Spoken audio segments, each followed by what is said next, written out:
Inggris dimulai dari nol. Tips yang pertama adalah tips nol. Tips nol ini merupakan tips psikologis atau tips mental dibandingkan dengan tips praktek.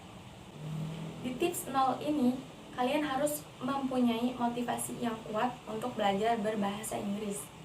Seperti contohnya, ketika kalian merasa menyerah, merasa tidak bisa atau putus asa, kalian harus mengingat kembali motivasi apa yang pernah kalian ucapkan sebelumnya.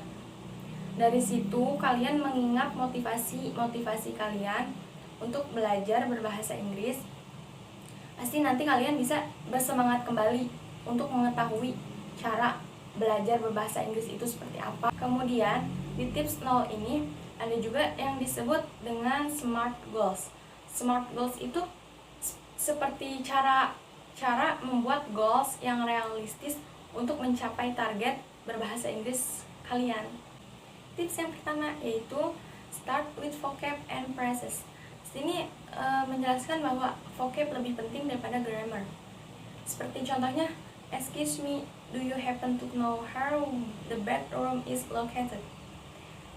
Dia berbicara menggunakan grammar yang benar. Ketika vocabnya terbatas, dia mengatakan bahwa bathroom where, kamar mandi di mana. Jadi dia bisa mempersingkat kata-kata itu, kalimat yang ingin dia ucapkan. Di tips yang pertama ini, mulailah pelajari vocab yang relevan dalam hidup kamu. Hal-hal yang kamu alami setiap hari, kamu pelajari. Dari situlah kalian memulai vocabnya terlebih dahulu. Dan ketika kalian merasa, wah vocab saya sudah lancar gitu, barulah kamu bisa mempelajari frasa. Frasa itu lebih penting untuk dipelajari karena ini akan membantu kamu meningkatkan comprehension kamu dalam berbahasa Inggris. Tips yang kedua ada look for something that you enjoy. Seperti kalian harus mencari sesuatu yang kalian suka dari bahasa Inggris. Pasti kalian masing-masing memiliki hobi atau kesukaan atau mungkin kegemaran. Tapi sebelum itu kalian harus pikir dulu, apa yang saya suka gitu, seperti apa kegemaran saya gitu. Nah, coba kalian pikirkan dulu. Setelah itu coba kalian search YouTube. Tetapi kalian searchnya itu menggunakan bahasa Inggris, jangan bahasa Indonesia.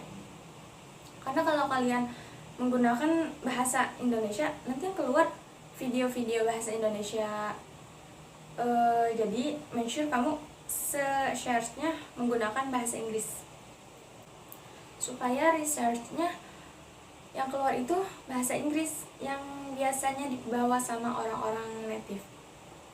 Next time kalian harus rutin cari video-video bahasa Inggris dan tonton setiap hari, karena ini akan melatih listening skill kalian dan mulai terbiasa dengan suara-suara bahasa Inggris dengan intonasi bahasa Inggris. Setiap hari carilah video-video baru setidaknya 10-15 menit. Jika misalnya video itu tidak memungkinkan untuk level kamu carilah level yang rendah, atau mungkin speednya bisa kamu pelanin agar kamu bisa lebih mengerti. Dan itu adalah cara untuk membuat lingkungan lebih impresif. Mungkin kalian pernah ngerasa gak nyaman ketika nonton video bahasa Inggris tapi kalian tidak paham, dan itu adalah wajar. Ini artinya kamu keluar dari zona nyaman kamu. Ini yang pernah dirasain sama orang-orang yang merantau ke luar negeri yang bahasanya itu bahasa asing. Maksudnya gini, jadi kayak tiba-tiba keluar negeri terus dikelilingin sama bahasa yang asing, itu pasti akan ngerasa, wah saya tidak nyaman gitu. Ini yang dirasain sama orang-orang yang tiba-tiba masuk ke lingkungan yang berbeda. Jadi make sure kamu biasain untuk ngerasa gak nyaman seperti itu, karena disitulah kamu bisa berkembang. Growth happens outside of comfort zone. Jadi seperti dimana kamu itu mulai berkembang kalau kamu keluar dari zona nyaman kamu. Jadi make sure kamu saat belajar hal baru, saat belajar bahasa Inggris, kamu harus siap mental. Siap mental untuk merasa gak nyaman sesering mungkin. Tips yang ketiga, get start with grammar. Grammar tidak bisa dihindari 100%, tetapi bisa diminimalisir. Yang dipentingkan adalah jangan jadikan grammar sebagai prioritas kamu. Jadi kamu bisa menjadikan grammar ini menjadi sambilan aja. Seperti kamu sambil mengimplementasikan tips nomor 1 dan nomor 2 yang vocab sama yang selalu nonton. Jadi kamu bisa menjadikan grammar ini sebagai sambilan dari tips nomor 1 dan 2 yang diberitahu. Jadi setiap hari kamu bisa sering-sering nonton, bisa sering mempelajari vocab-vocab baru, dan saat kamu mulai, wah aku tidak mengerti gitu, kenapa sebuah sentence atau sebuah frasa itu dikatakan sebagai berikut. Kamu bisa mempelajari grammar yang berkaitan dengan hal tersebut. Misalnya, kamu menonton bahasa Inggris, lalu kamu tidak mengerti kenapa dalam situasi ini pakai I have been bukan I had been. Dari situ kamu pelajari tenses.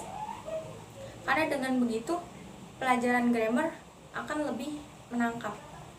Jadi saran saya, ketika kamu ingin mempelajari sebuah bahasa Inggris, kamu harus memiliki motivasi yang kuat. Seperti yang pertama saya ucapkan tadi, memiliki motivasi kuat, memiliki niat untuk terus berusaha agar kemudian kalian jangan merasa, wah saya tidak bakal bisa berbahasa Inggris gitu.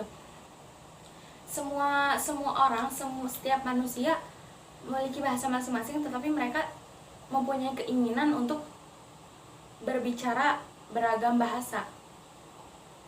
Mungkin kalian ingin bisa bahasa Inggris, jadi kalian harus sering-sering menonton video-video luar negeri yang mungkin ada translate-nya gitu. Mungkin hanya ini saja yang dapat saya sampaikan. Kurang dan lebihnya saya mohon maaf. Wabillahi taufiq wal hidayah. Wassalamualaikum warahmatullahi wabarakatuh.